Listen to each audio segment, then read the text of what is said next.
అక్కడ ప్రార్థనలు చేసుకున్న తర్వాత మదీనాకు వెళ్ళడం కోసము బస్సులో మన హైదరాబాద్ నగరానికి సంబంధించినటువంటి 45 మంది, ఒకరు కర్ణాటక సంబంధించి మొత్తం 46 మంది ప్రయాణం చేస్తున్నటువంటి ఆ బస్సు ఒక ఆయిల్ ట్యాంకర్తో ఢీకొన్న కారణంగా పెద్ద ఎత్తున బస్ అంతా కూడా మంటలొచ్చి మరి అందరూ కూడా అక్కడే మంటల్లో ప్రాణాలు వదిలారు.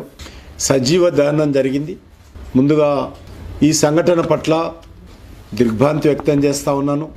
వాళ్ళందరూ కూడా సికింద్రాబాద్ పార్లమెంట్ కాన్స్టిట్యున్సీలో మెజార్టీ వాళ్ళు నివాసం ఉంటున్నారు.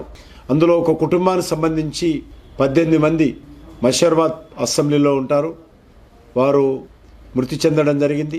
ఈ సంఘటన చాలా దురదృష్టకరము. మరి ప్రార్థన చేయడం కోసం దేవుడి దగ్గరికి వెళ్ళినప్పుడు ఈ రకమైనటువంటి సంఘటనలు జరగడము మనందరినీ కలిచివేస్తుంది. వారి యొక్క ఆత్మలకు శాంతి చేకూరాలని, వారి కుటుంబ సభ్యులకు నా ప్రగాఢమైనటువంటి సానుభూతిని కూడా వ్యక్తం చేస్తా ఉన్నాను.